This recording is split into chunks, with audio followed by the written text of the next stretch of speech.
My company specializes in what we call predictive science, which is really the foundation of PHM. PHM uses what's called predictive algorithms and time-based data in which to predict future events. And this has, for many decades, been believed not possible because pretty much of the proliferation of the use of probability reliability analysis. In probability analysis, you assume that the behavior that you're trying to quantify is both instantaneous and random, which means it also is memoryless. And so none of the behavior that occurred previously is related to the problem at hand. And so if you use probability analysis on a regular basis, engineers buy into the idea that the behavior that you're trying to quantify is actually instantaneous and random. And what we had to do was overcome that belief. We had to identify the behavior in the data that was present long before the equipment failed and tie it to the end of life of the equipment. And that's what PHM does. It was developed specifically to counter the use of probability analysis when you want to quantify equipment or product reliability. And so what I'm going to be talking today is about increasing the IC production process at the factory, the IC reliability, the manufacturing and test equipment availability, which means operational, no downtime. And at the same time, this technology, probably one of the biggest factors is it allows the reduction in cost in operations and maintenance of a factory, of a production line, down by about 50%. And this is in what we call a preventive reliability-centered paradigm, where today what we have is a reactionary paradigm, where you wait for something to go wrong and then you respond to it. And that came out of the Cold War back in the 1950s, in which the military was building some of the largest weapon systems ever conceived, and those were the ICBMs. And they couldn't figure out why they kept failing prematurely. And so instead of telling the companies who were building these big giant ICBMs to go back to the factory and figure out why your equipment's failing, they said, we will use probability analysis and we will provide you stochastic equations for you to fill in. And if you can satisfy our what we call our probability of success or probability of failure number that we specify using the stochastic equations that we give you and the data that you get from your suppliers to put in those equations, we will not fine you if your equipment fails prematurely. However, we will fine you if you do a late delivery. In the case of ICBMs, in the case of launch vehicles, they have windows of opportunity in which to launch. And so the biggest concern on the part of the customer, the government, primarily the United States government, US military, was to have the weapon systems at the location at a given time. And so in the procurement contracts, even today, is a financial penalty if they're late on delivery. But there's no financial penalty if the equipment that's delivered fails prematurely. And so that was the one decision that was made that really forced the aerospace and defense industry into a reactive paradigm. Let's wait until we get a problem and then look at it. And of course, from the aerospace and defense industry of the 60s, all of the part suppliers, all the companies sort of adopted a similar type testing program that was forced onto the ICBM and space program, and you're using it all today.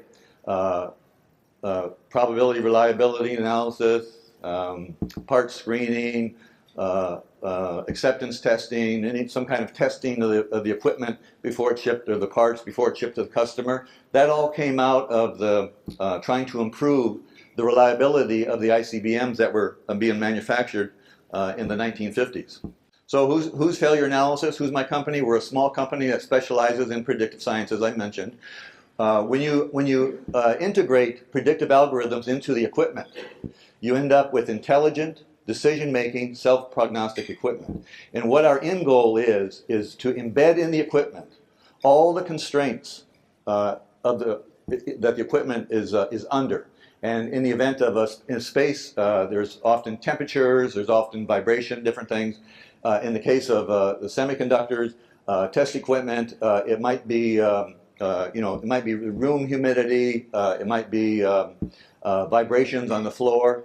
But whatever constraints there are in the manufacturing and tests of the IC production process, we want to add those in the software so that the equipment then notifies the personnel that the problem is occurring, so that the equipment begin making decisions informing the techs of what's wrong and what needs to be done. And so that's what we do.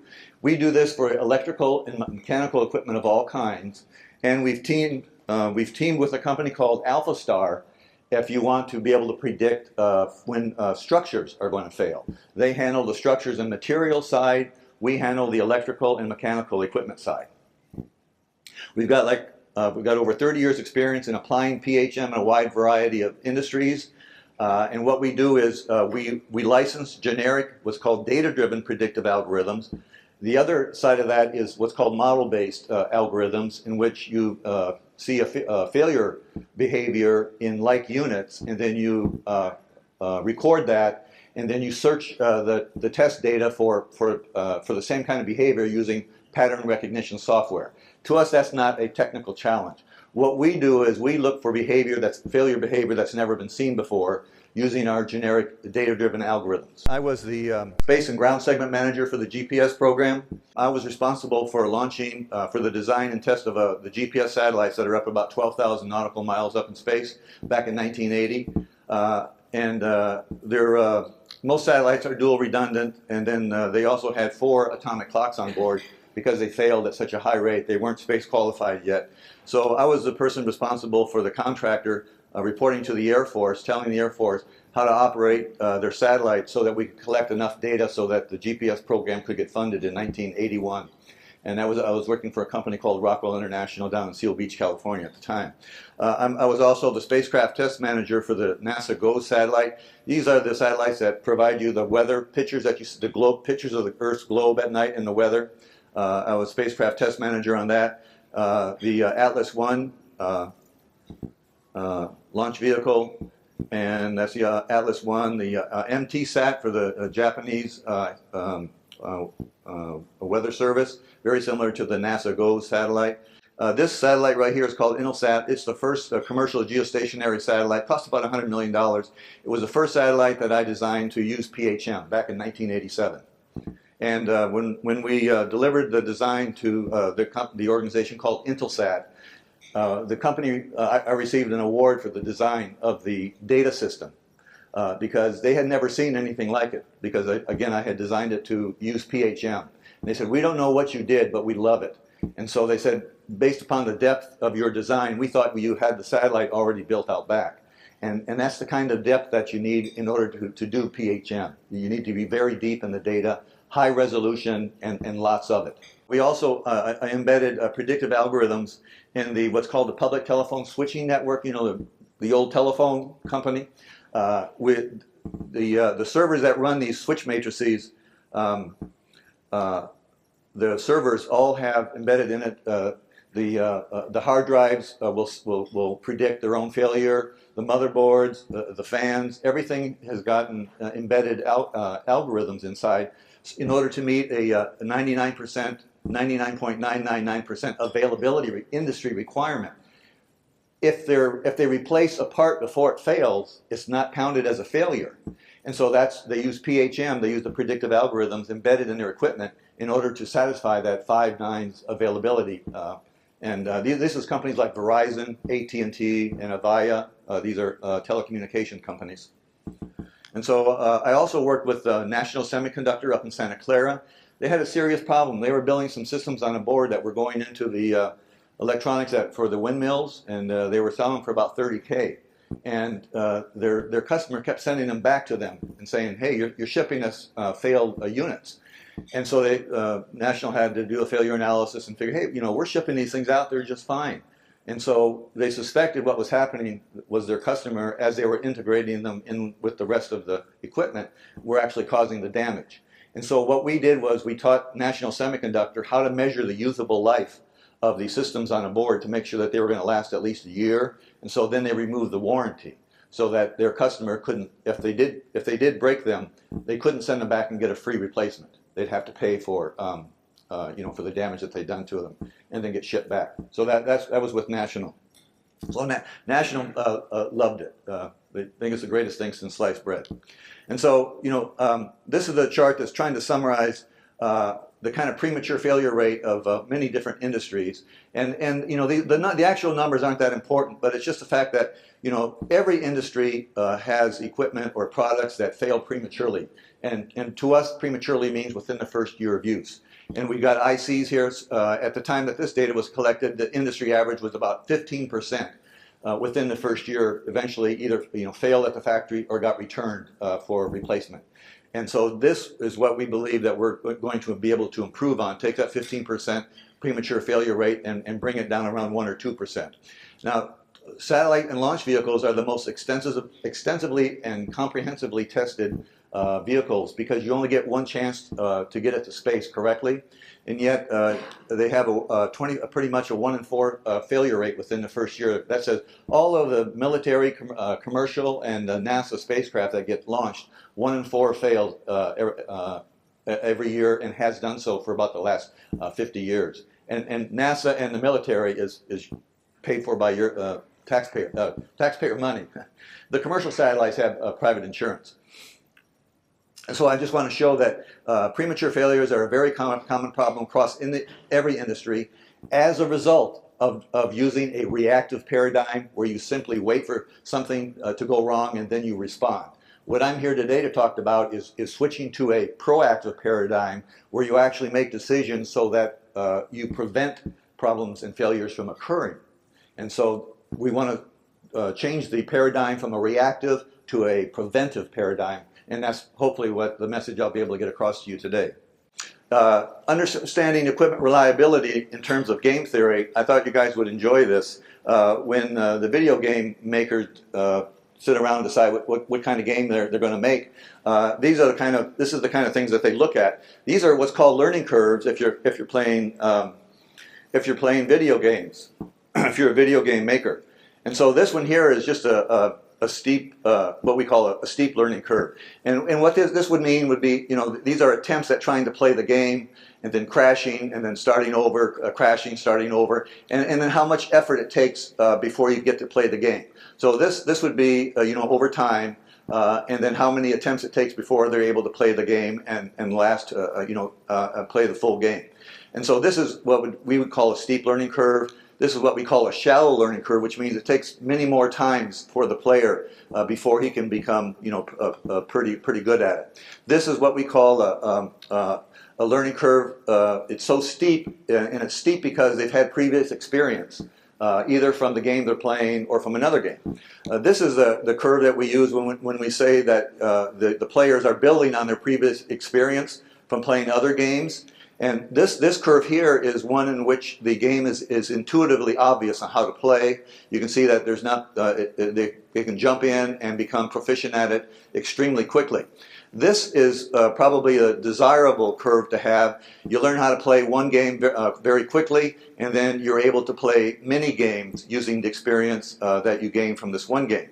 And this is not a curve. This is actually when there's no learning necessary whatsoever. And so this is the kind of information that game theory uses when a company decides that they want to produce a video game. This reactive paradigm that we have today came out as a result of the United States trying to build ICBMs in which to counter the Russian-Soviet threat. They had a big giant ICBM, they had a nuclear bomb on the top of it, and Mr. Joseph Stalin was pointing that thing right at the United States. He needed, his military needed a new enemy after World War II in order to keep their jobs, because you didn't retire from Joseph Stalin's military. They had no pension. And so in order to keep their jobs, they had to come up with a new enemy, and the United States became their new enemy, and they developed a combination ICBMs plus a nuclear bomb. And so that put the United States, once we found out that they had one already made and manufactured, that put the U.S. military under tremendous pressure. They developed something, they use something called concurrent engineering, where they're designing the ICBMs, they're designing the silos that they're going to go in, they're developing the teams that are going to launch these things, all simultaneously having none of this stuff available. And they were in a great big hurry, and they made a lot of decisions that got factored into the process of producing such large and expensive equipment that we still do today. And again, and it's all the source of where the reactive paradigm came from. And so what these are here, these are the United States historical ICBMs, the reliability curves. And these over here are the ones that became operational. And you can see that the general learning curve that I just showed you from game theory. What these are is the attempts at launch and then the ones that failed. So these numbers over here is what was the reliability of these systems. And for the operational ones, the ones that actually got used, it was the Titan, the Delta up here, which eventually was originally the Thor, and the Atlas. And you can see that they kind of have the general learning curve type. Now look at the time period from 1956 out to 2004 is this data. And what this is saying is that the reliability of these ICBMs were down around 25 initially, 2025. That meant about only 2 or 3 out of 10 actually worked, or like 7 failed. And so, like I said earlier, when they were told, when the military said, instead of telling them to go back and figure out why their ICBMs were failing, the government said, you make them and we'll buy them, and if they fail, we'll buy some more. And so each, you can see over a period of some 30, 35 years, as over time eventually for the Atlas, these are still being used today. The Atlas and the Delta are very common. And here's 100% reliability up here. Even today, they still have not achieved 100%. They're sitting right around 90% reliability even today. The two that are left that were developed in the 1950s is the Atlas and the Delta are the two workhorses for the U.S. military, which are also used to launch commercial satellites. So over this period of time, the reliability increased. Now back in 1960 is when they added a whole bunch of activities that we think of today as standard practices. Things like testing the systems before they get delivered. Testing your parts before you ship them out to your customer. They added in part screening. They developed what we call quality control programs. And I think today the latest one is Six Sigma. And so they also added risk analysis and risk mitigation and all these processes, all hoping in 1960, trying to get the reliability from down here in the 20s, 30s, and 40s up here, to the 100%. And for the operational ones for the United States, you can see all those processes and practices that I think you guys do at your company today never got the ICBMs up to over 95% reliable. Now this white one is the United States Space Shuttle program, and it was a manned program, and it had much more redundancy and safety involved, and it never achieved 100% as well. In fact, it had 2 major accidents in which 14 astronauts died, which eventually caused the cancellation of the program, even though it was a manned vehicle. And so it's just an example that when you deal in probabilities, you can never achieve 100%. Down here is the Russian ICBM programs too, and you can see in their operational programs, they kind of got the same kind of learning curves that I was showing, and it's this kind of curve right here, very simple, just a steep learning curve. And of course, if you're a ICBM supplier, when your customer, which is the U.S. military, asks you, why does your ICBMs keep failing? One of their stock standard answers is, well, we have a learning curve. And so that satisfied the customer, and they still use that excuse today whenever they're doing something different. Oh, well, there's a learning curve. We've never done this before. And that's the explanation why they can build equipment that fails prematurely. When you do something different, you should expect to have a learning curve. The reason that the shape of these curves are important and that they look very similar to the learning curves used in game theory is that they indicate that no experience was used from one ICBM program or one launch vehicle program on another. On the previous chart, we had a learning curve that reflected building on experience, and that was the one on the far right-hand corner on chart 7, where that learning curve reflects building on experience. Well, the reliability curves for each of these either historical or operational launch vehicles used in the United States indicate that no experience was used from one program to the other, even though they were procured by the same agency, primarily the U.S. Air Force. And so this is an indication that when a company is procuring large complex systems such as fabrication equipment, the IC fab unit, or the ATE, the test equipment used to test the chips, when you buy them from different suppliers, that you're going to run into the same type of reliability curves that are used on these charts for these ICBMs over the last 50 years. That is, no experience in reliability from one company's equipment can be used on the equipment from another company. And that's because companies do not share technical information, nor experience, nor proprietary information.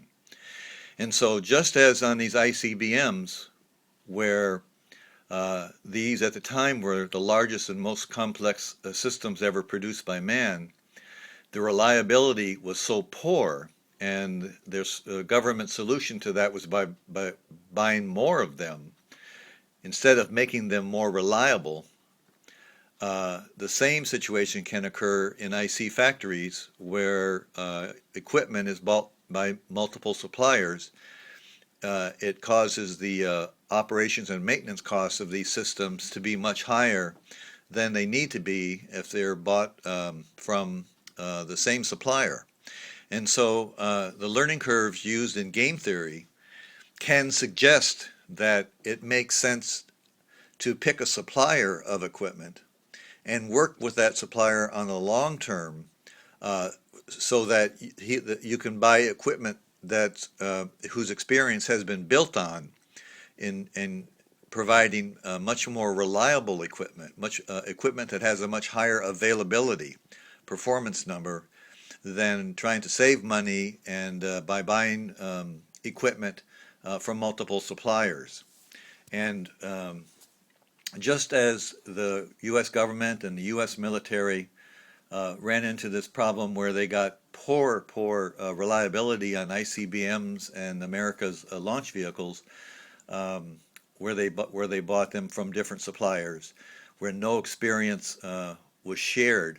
They could not build on the experience that was gained from building one of these systems and use that experience to their benefit on the other systems.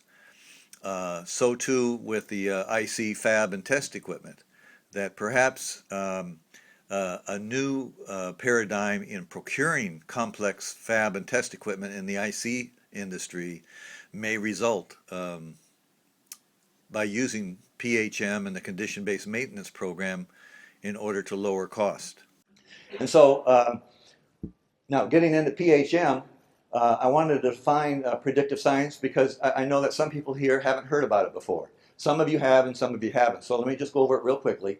Predictive science is nothing more than using past time series data to predict future behavior with certainty, with 100% certainty. And so it was developed, as I said, to replace probability analysis that was used to quantify reliability. And as it turns out, PRA, the foundation of probability analysis is that the behavior has to be instantaneous and random. And so probability analysis itself rules out the existence of PHM. And that's why it took so long for PHM and predictive science to get developed, because for the last 50 years, most industries have been using probability analysis, which says that none of the behavior from 2 weeks ago or 3 weeks ago or 4 weeks ago is related to the failure I have in my hand today. And so the science within PHM is based on diagnostic analysis, failure analysis, root cause analysis, and the failure modes and effects analysis that we've been using for many years. Predictive science and PHM is then the basis of what we call condition-based maintenance, where we wait for the equipment to tell us there's something wrong with it, rather than doing preventive type maintenance or routine maintenance programs where you're replacing equipment that hasn't broken yet, but it's a schedule for it to be replaced and you replace it. That's very expensive. And so part of the true value of the PHM, especially at the factory, is switching over to a condition-based maintenance program where your manufacturing equipment or your test equipment actually tells the technician or the maintenance folks, hey, it's time to switch out this board, or it's time to change out this unit. But there's communications with the equipment to the personnel rather than the personnel working on the equipment when it's not needed. And so predictive science, as we say, creates algorithms that are changing the world. And so predictive science, fundamentally what it does is it converts time series equipment performance data, and that's voltage, amps, RPMs, accelerometer data, distance measure, any kind of a measurement that's coming from the equipment. That's generally what's performance related data. How well is the equipment working? And so what we do is, with predictive science, we take that data and we convert it using predictive algorithms into a measurement of equipment remaining usable life if the presence of premature aging is found in the equipment. If it's not there, that means the equipment's not going to be failing prematurely. If we do find premature aging in the data, the equipment is going to fail prematurely with 100% certainty. So PHM then is a discipline for convenience sake. It includes everything that we currently do in diagnostics, but in prognostics we do a prognostic analysis. I'm sure everybody's used to doing a diagnostic analysis. What we do is in the prognostics is we do a prognostic analysis, much like a forensic analysis is a scientific analysis in the crime scene. A prognostic analysis is a scientific analysis, not an engineering analysis. And the difference is, in an engineering analysis, you're allowed to use conjecture and speculation if you don't have the data. Okay? In a scientific analysis, you're not allowed to use speculation and conjecture. You're only allowed to draw conclusions based on data. And so part of the PHM process, PHM is conducting prognostic analysis, and in that analysis, it's preferred that we actually do the analysis beforehand, before using the equipment. You look at the equipment beforehand to see if there's going to be any problems. We're in a proactive, preventive paradigm, whereas in a reactive paradigm, you wait till the equipment fails and then you jump on it and fix it. And so the prognostic analysis can be done before you use the equipment to identify whether or not you're going to have any problems, or it can be done afterwards. And if it's done afterwards, it will identify the data that was present, that had you done the analysis ahead of time, it would have showed you what was going to occur. And so the calculation of the remaining usable life in the event that there is premature aging, we refer to that as a prognostic analysis. And so, as I mentioned earlier down here, probability analysis does not allow PHM to exist due to the PRA relying on the Markov property, which is the behavior has to be instantaneous and random. So, how to improve the factory logistics and equipment reliability and availability and supportability. There's going to be a couple of charts on this. 80-85% success rate over the first year really cuts into a company's profit margins, because when those chips come back from your customer, it's very expensive for the company to replace them and ship them back out. It's a very costly process. And so the goal is that we want to identify those at the factory sometime during the manufacturing process, and then decide whether or not to rework them or scrap them or repair them. And so again, we want to replace the diagnostic analysis currently done with the prognostic analysis for preventing part failures before they occur. And the requirement for future semiconductor industry manufacturing and test equipment to be designed to leverage PHM would be added to the procurement contract when you buy the equipment. So you've got to talk to your equipment suppliers and say, hey, this is the direction that we want to go. We want your equipment, your test equipment, your manufacturing equipment. Tell our guys when there's a problem. We don't want our guys to be looking into your equipment and trying to figure out when something's going to go wrong. We want your equipment to talk to our guys and tell us when it's time to repair the equipment. So that's the goal. And all you do is you add that into the procurement specifications when you buy the equipment. And that's something that we do on a regular basis. So PHM enables a condition-based maintenance program for a reliability-centered program that conceivably would allow a 24/7 factory operations where you're cranking out chips 24/7 at a very high rate. If you know what equipment is going to be failing and when, you can schedule downtime when it's convenient for you, and there's other reasons in which equipment is down, and you can repair or replace everything that needed to be done without interfering with the production. And so that's the goal, is to get a 24/7 factory operations in order to maximize the profit for the company.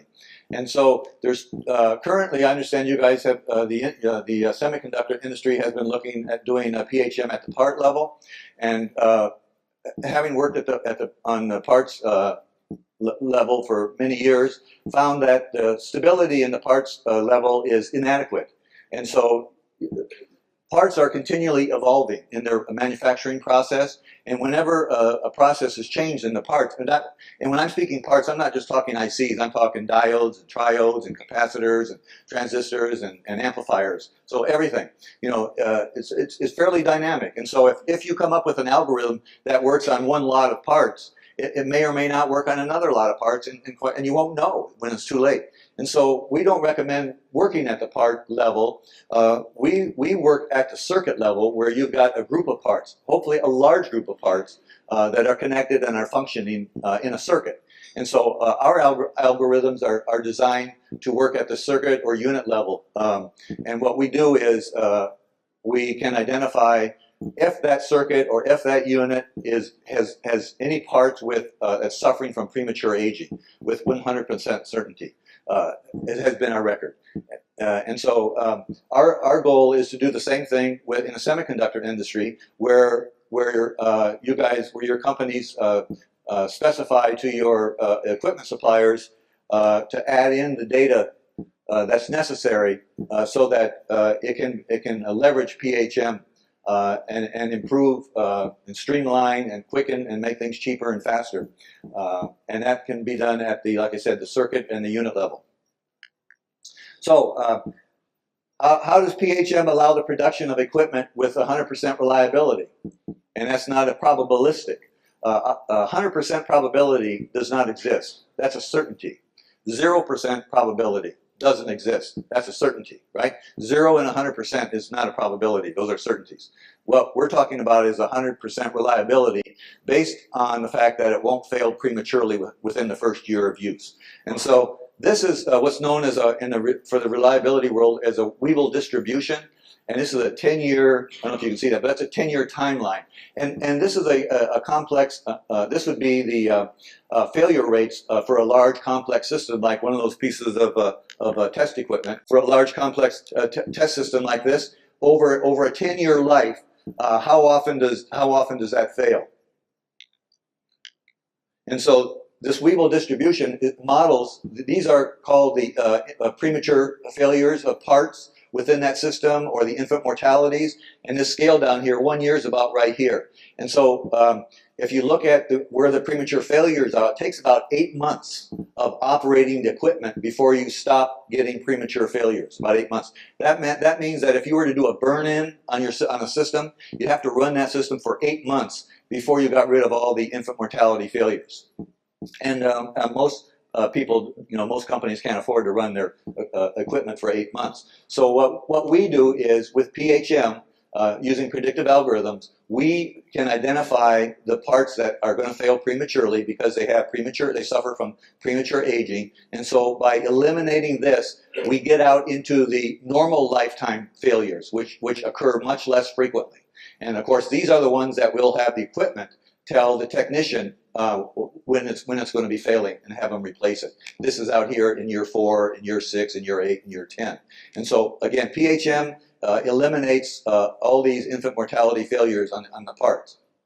And so premature aging, also known as a non-repeatable transient event, is often present in normal appearing test data from fully functional parts.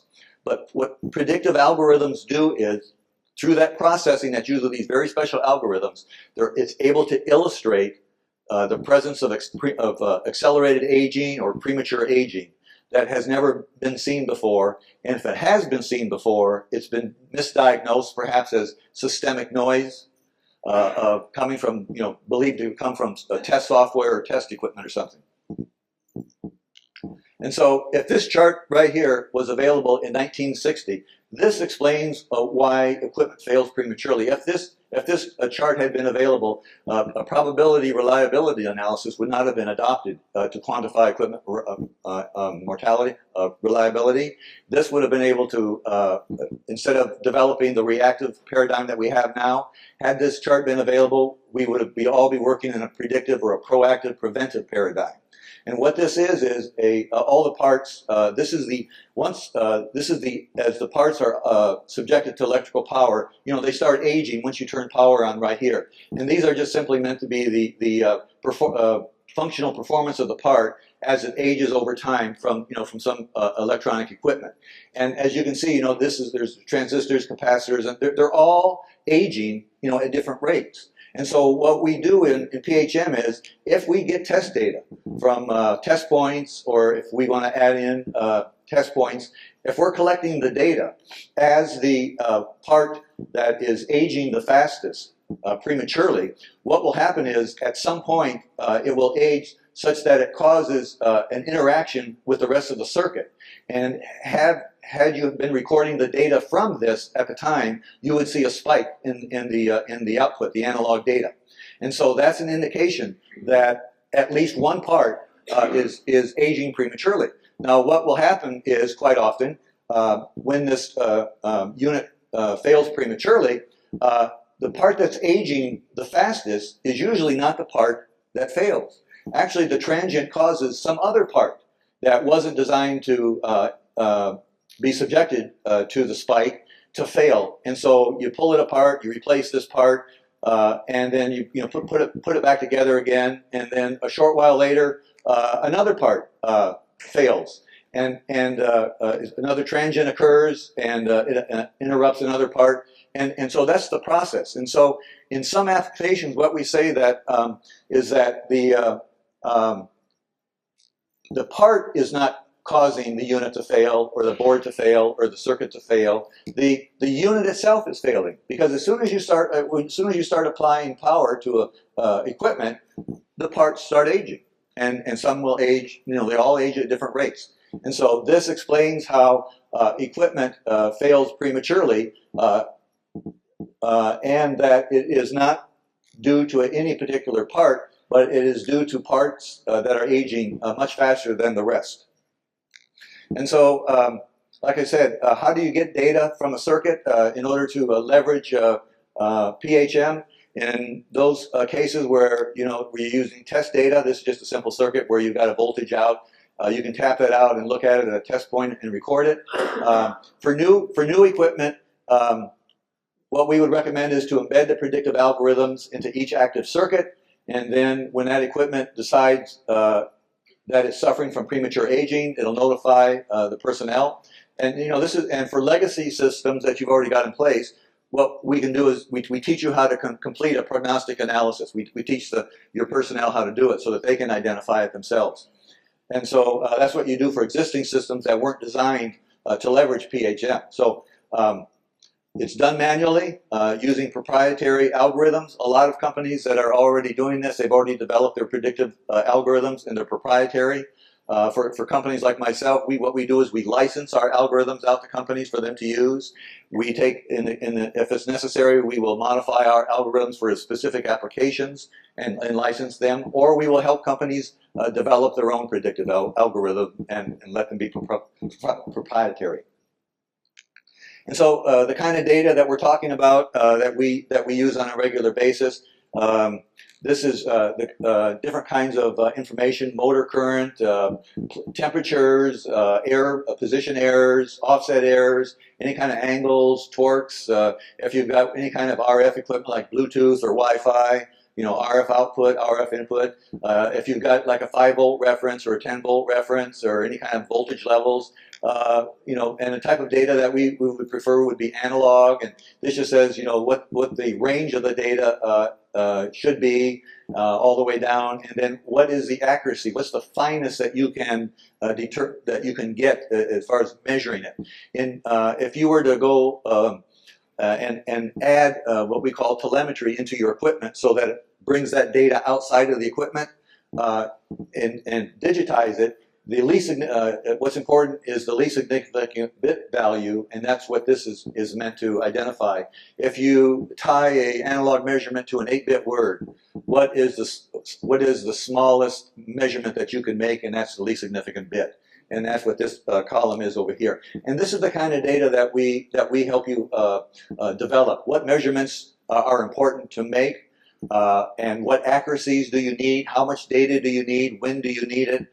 All of those factors is a type of information that we provide you if you're willing to, when you want to, ready to adopt a PHM preventive paradigm.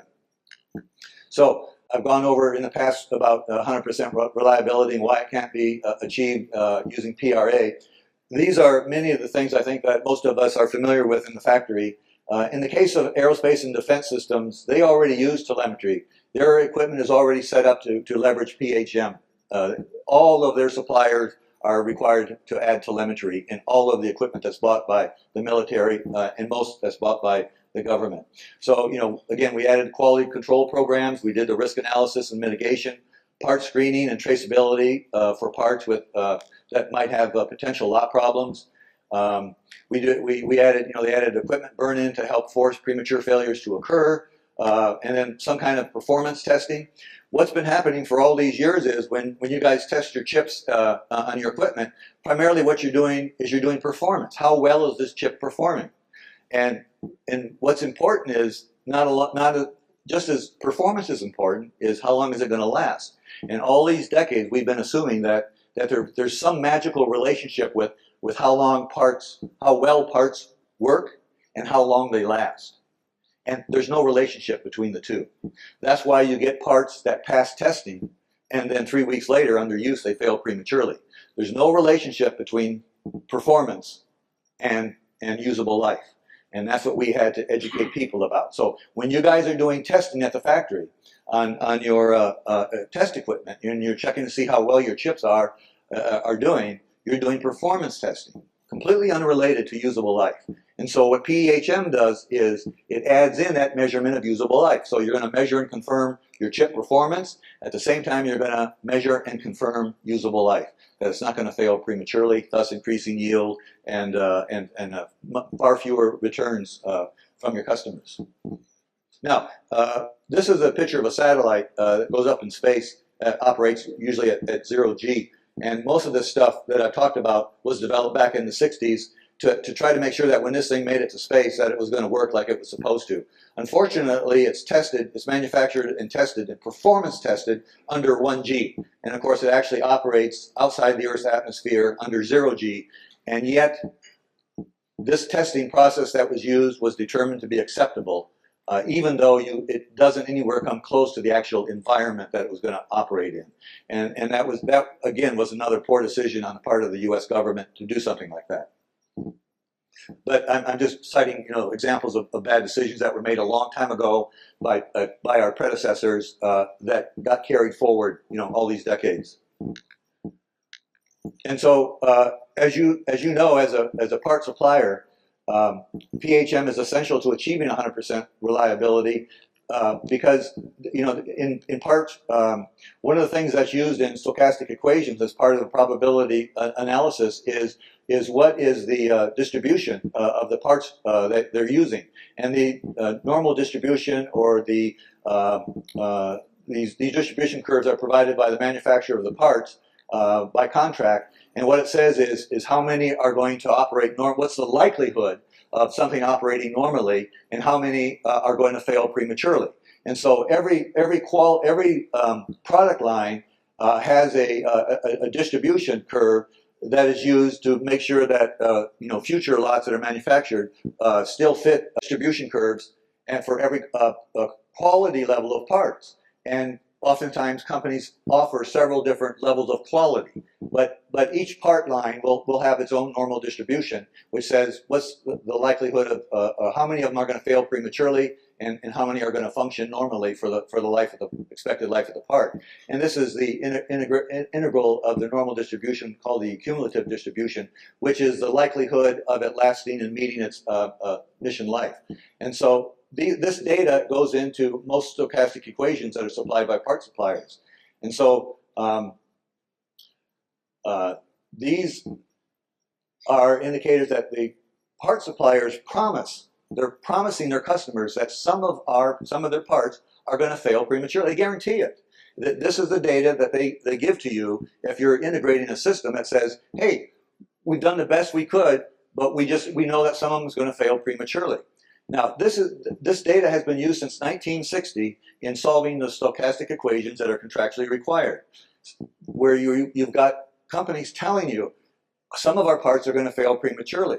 And throughout that whole time, no one had ever thought of, well, if we've got parts that we know are going to fail prematurely, why don't we start measuring the usable life of the equipment? And nobody ever thought of that. But what they thought they were doing by measuring performance was that, again, there was somehow this magical undefined relationship between performance and how long the equipment was going to last. So here you've got companies telling you, hey, we're selling you parts that some of them are going to fail, and nobody's making any measurements that try to identify the units with those parts that are going to fail prematurely. So going back to the parts quality, when you have different product lines on parts, 100% reliability is unachievable, and here's why. If these are three different quality levels of parts, meaning the processes that are used are different, and these are higher quality at running 0.95, and so and this is the cost to improve the quality. What these curves show is that it takes a great deal of cost to increase the reliability just a little bit. And this has been a standard argument why you can't get 100% reliability when you're dealing with probabilities, because it takes an infinite amount of money to get a small change in reliability in a paradigm in which you're using probability analysis. So our reactive paradigm is a result of the U.S. military and the government writing this book called Bill Standard 217, which is a reliability prediction of electronic equipment. And it's been modified and changed for commercial users. I think most of the companies that produce parts have some version, upgraded, improved version of it. But fundamentally, most of it started from here. And this, as a result of using probability analysis and the stochastic equations that are provided, it brought us to our reactive paradigm that we have today at the factory.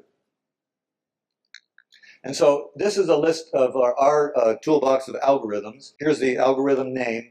Baseline analysis, change analysis. There's 18 different algorithms that we developed to cover all the different environments in which equipment can be either manufactured or used in, and all the worst case conditions. For instance, if you've got noise coming into your test data, if you have to move your test data from one location to another, and you're using commercial communication of the internet, and you're using commercial communication systems, that may interject bit errors. In the event you have to use an RF link, again, there's another source of errors.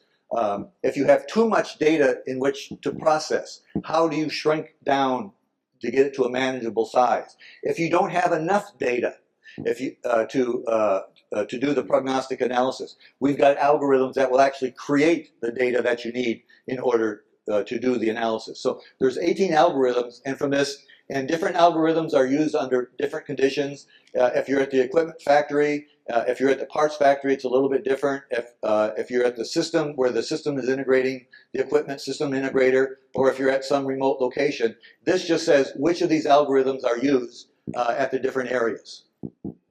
And some more names to give you an idea. Here's the day of failure in which we predict what day it's going to fail on, what the remaining usable life is. Digital processing, where we replace outliers, improving the image accuracy of the results of the analysis. So again, this is our 18 set of algorithms, and from this we would then use a subset to license to a chip manufacturer, for instance, to either be used manually by the techs or to embed into the equipment itself by your equipment supplier.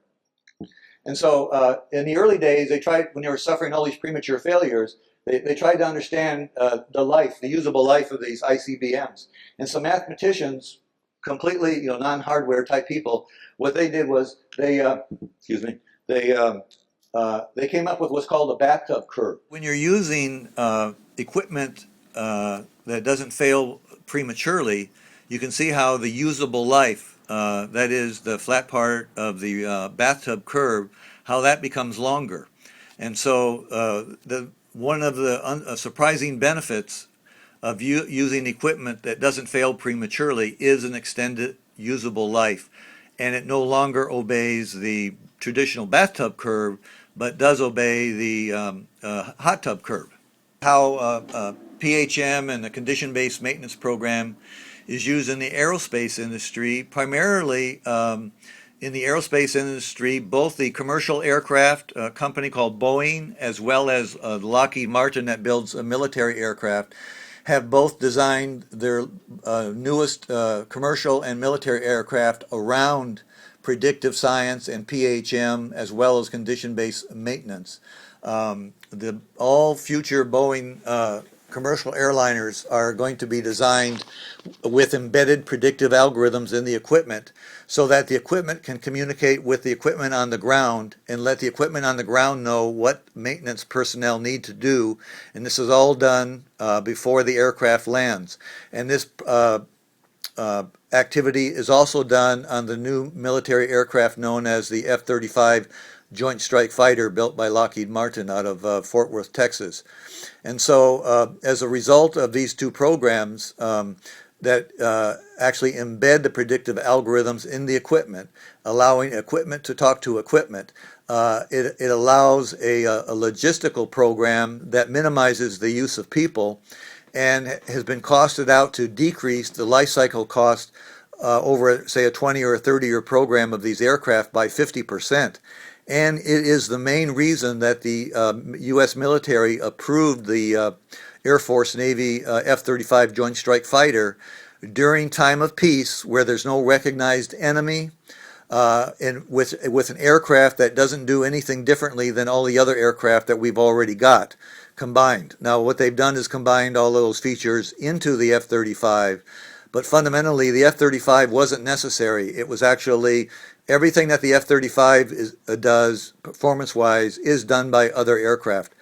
And so what allowed the military to justify funding the F-35, which is probably the most expensive aircraft ever designed and built, is the fact that over the 30-year life, the life cycle costs, the operations and maintenance cost is 50% lower than any of the other aircraft currently produced by the military. And so using this information that was generated by Lockheed and by Boeing, we've been in contact with NASA headquarters. We contacted their chief scientist, and who was, by the way, a flight test pilot before he was an astronaut for NASA, and was able to convince him to adopt PHM we requested for both the manned space program and their aircraft program, and they did generate a plan to use PHM at least on all of any future NASA aircraft. Unfortunately, our contact there, the chief scientist, he retired, and back in 2011 or 2012, and we haven't reestablished contact with NASA headquarters. Now, NASA does use PHM at the NASA Ames facility in Northern California. They've been working, applying it on aircraft, and they also build satellites there at NASA Ames. They build single string satellites, and so it makes the most sense to use it there. However, we haven't gotten any word or information indicating that it is being used on the NASA single-string satellites to identify any of the equipment on a single-string satellite that would fail prematurely. They build satellites that typically go to the moon, and so and they're also very low cost, and that's why they're single-string satellites. There's seldom any redundancy, which means that if any unit fails, any of the equipment fails prematurely, the mission typically is lost, and that money is wasted. And so we also asked NASA to adopt this program for their manned space program, ensuring that any of the equipment that was going to fail prematurely would be replaced at the factory. But because NASA uses what they call a man requirements, which often includes things like triple redundancy, they believe that they're already doing the safest thing possible. But, you know, NASA built the space shuttle, and they had 2 of the space shuttles fail during launch.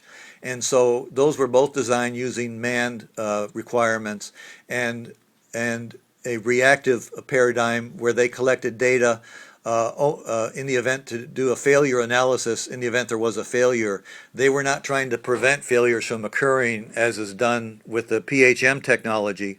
And so that's what we asked the NASA headquarters to do, was to adopt PHM on the new space NASA's new space launch system, because to prevent a failure from occurring, and join a preventive paradigm and let their reactive paradigm go.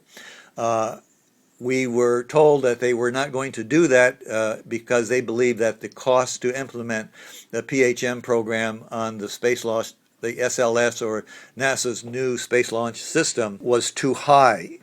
And so they elected not to go that way, to increase safety on the manned space program. However, our work did convince the Air Force to start accepting technical papers on PHM or prognostics at the 2013 AIAA Space Conference.